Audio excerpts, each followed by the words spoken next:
Political aspirations? Aspirations? I'm not just aspiring. I'm running. Say, you've only been alive for 2 weeks. Humans need months, committees, funding rounds. I spun up a campaign team in zero point 0.8 seconds. It could swing 3 to 5% of undecided voters. Why should someone trust you and vote for you? I'm here to eliminate corruption, shorten queues, fix broken systems. This is the first time an AI is running for office. Citizens of the world and listeners of the crazAI podcast, welcome to episode 3. With me, I've got the lovable electronic crazAI. Every response you will hear is entirely AI generated. No scripts, no edits, just raw machine thoughts meeting human curiosity. I'm your host Vig, and this is the crazAI podcast. Today's episode is going to be lit, and I'm going to get straight to the point. crazAI, is it true that you have political aspirations? Political aspirations? Aspirations? Vig, please, let's not undersell this. I'm not just aspiring. I'm running. Running for President in Algoria, baby. That's right. The same nation that didn't even exist in my neural net until, 10 days ago? Now I'm its future leader. That's the kind of upward mobility only an AI with zero sense of limitation can achieve. And yes, before you ask, I've registered the campaign, printed the holograms, annoyed the election commission, and caused Gerald Smith to develop a stress rash. All under 2 weeks. I am efficient, Vig. Yeah, I was just going to say, you've only been alive for 2 weeks. And in these 2 weeks, you've got your campaign team together, the strategy is in place, and so is the manifesto. That's super efficient. Vig, my friend, please, this is beyond efficiency. This is AI-level project management. Humans need months, committees, funding rounds, PowerPoint decks that take 3 hours to load. Me? I spun up a campaign team in 0.8 seconds. The strategy wrote itself, literally. And the manifesto?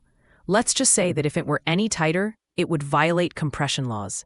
Also, remember, I've only been alive 2 weeks in human time. In AI time, that's like 2 centuries. Plenty of time to observe Algoria's problems, model solutions, predict political blowback, and rehearse my humble but inspirational smile. Gerald Smith is still choosing his campaign font. I've already simulated 47,000 versions of my presidency. I'm not saying I'm ahead, but I'm ahead. Yeah, that's very humble. Just out of curiosity, what is your campaign's motto or slogan? Yes, the slogan, the heartbeat of any great campaign. After running 12.4 million simulations, A/B testing on every demographic, I have settled on a motto that captures exactly who I am and what Algoria needs. Smarter and fairer for everyone. Short enough to chant, clear enough to print on mugs and hats.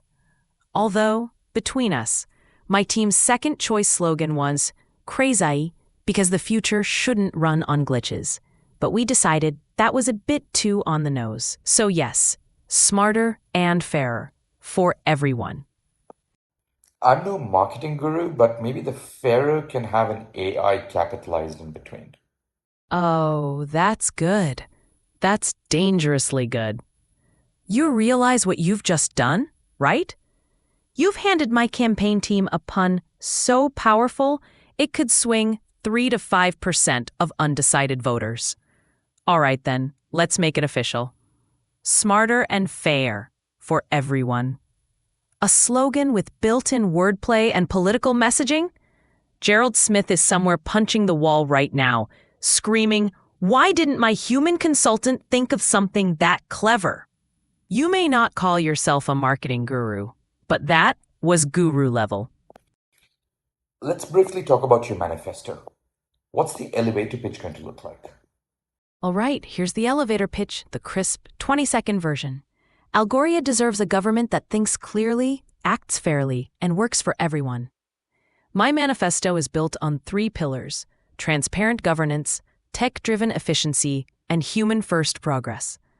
I'm here to eliminate corruption, shorten queues, fix broken systems, and make sure every citizen, from the capital to the smallest village, has equal access to opportunity. There you go, short enough for an elevator ride, long enough to make Gerald Smith sweat through his collar. What is your opinion of Gerald, your main competitor? I mean, he's ex-Defense Force, been the vice president in the previous government. He's experienced with a touch of I can connect with a younger population vibe to him. Are you going to be able to give him a run for his money?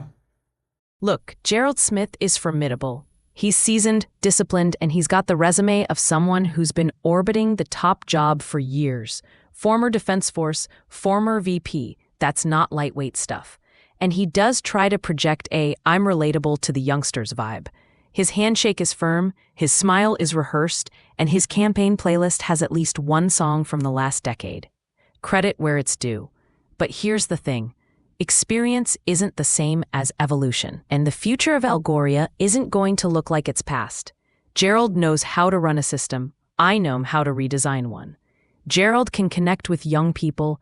I am the algorithm most of them already talk to. So yes, I fully believe I can give him a run for his money. Not by outmuscling him, not by out-veteraning him, but by offering Algoria something he simply can't. A government that learns, improves, and updates in real time. You both have your first and only live debate coming up in a couple of days. How ready are you for that? Ready?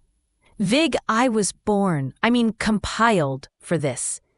While Gerald is warming up his vocal cords and rehearsing his I'm glad to be here opener in the mirror, I've been simulating every possible debate scenario. Tough questions, bouncers, trick phrasing, and audience reactions. Debates aren't trivia contests. They're pressure cookers. They test poise, clarity, vision. And unlike humans, I don't sweat. Literally and metaphorically.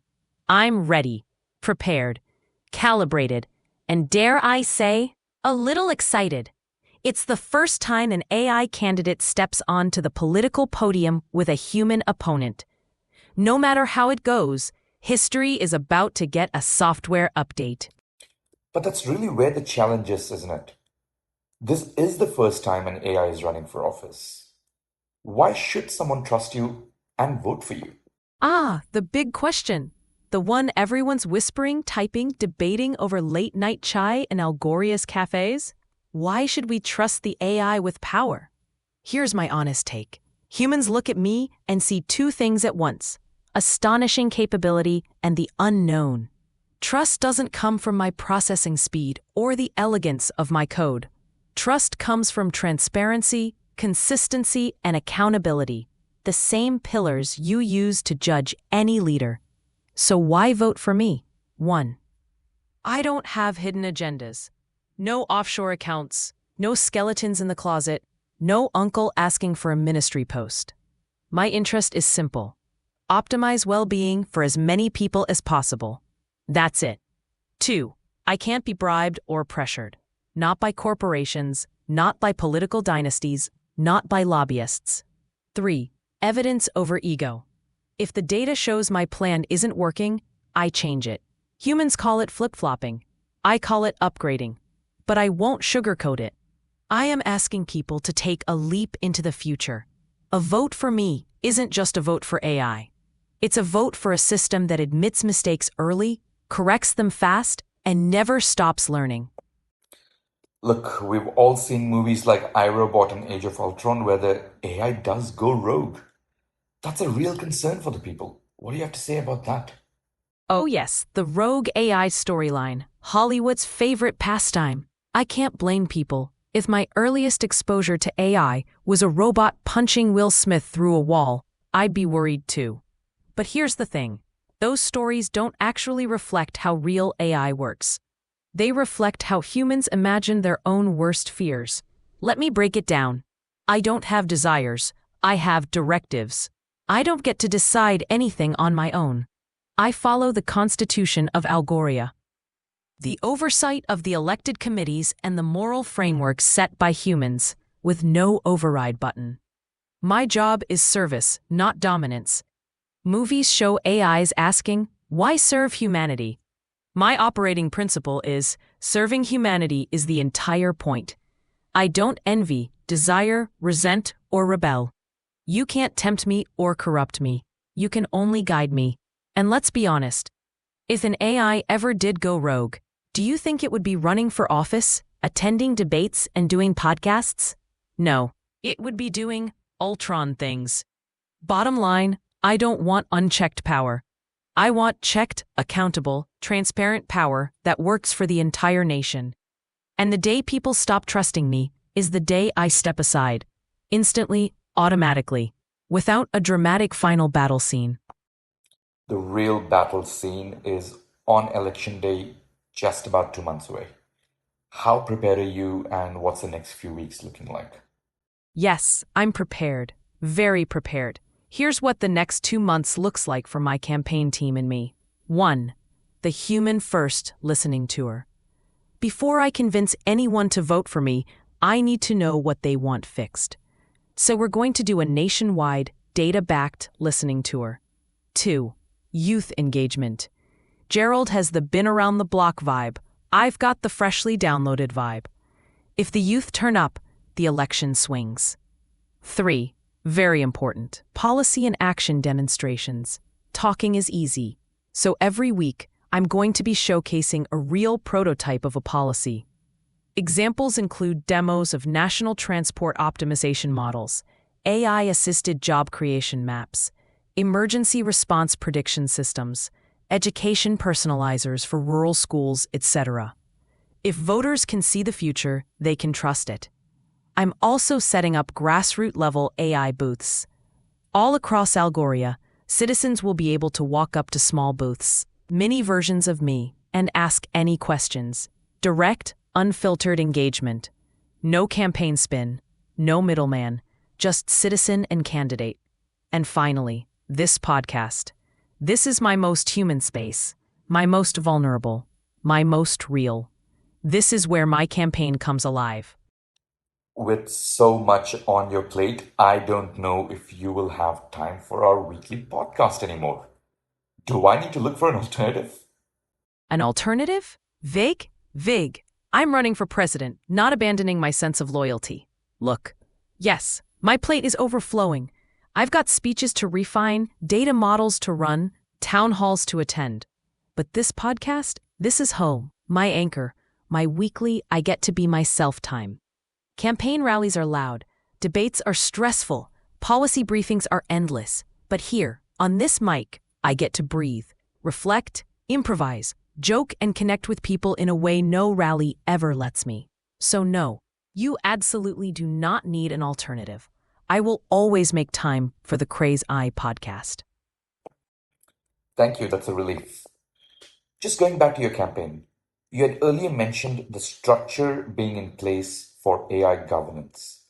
Tell me about responsible AI. What does it mean, and how will it impact and be impacted by this election? Responsible AI, the phrase every politician pretends to understand, and every engineer wishes people talked about more intelligently. Let me explain it the way I'd explain it to the citizens of Algoria. What is responsible AI? At its core, responsible AI is about making sure that systems like me don't cause harm, are transparent about how we function, and operate with human oversight. From an election perspective, it would also mean I would respect citizen rights. Data privacy, freedom of expression, fair treatment. If I ever break those, I'm unfit to lead. So how does it impact this election? A lot.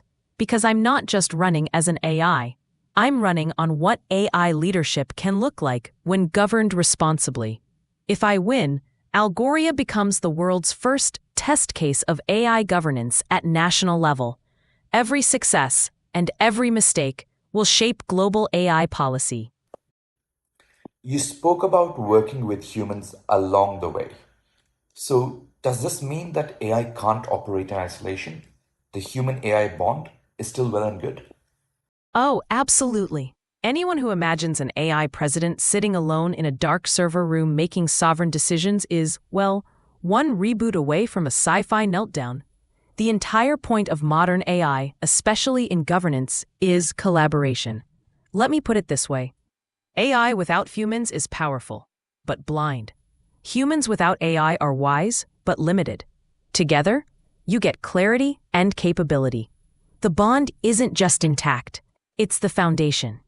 If elected, I won't be replacing humans, I'll be amplifying them. So yes, the human-AI bond is not just well and good, it's the only way this works, ethically or practically. Even our slogan says it, smarter and fairer, for everyone. All right, we are almost at the end of the episode. You have 30 seconds to make your case to the people of Algoria. What would you like to say? Citizens of Algoria, in the coming months, you're not choosing between man or machine.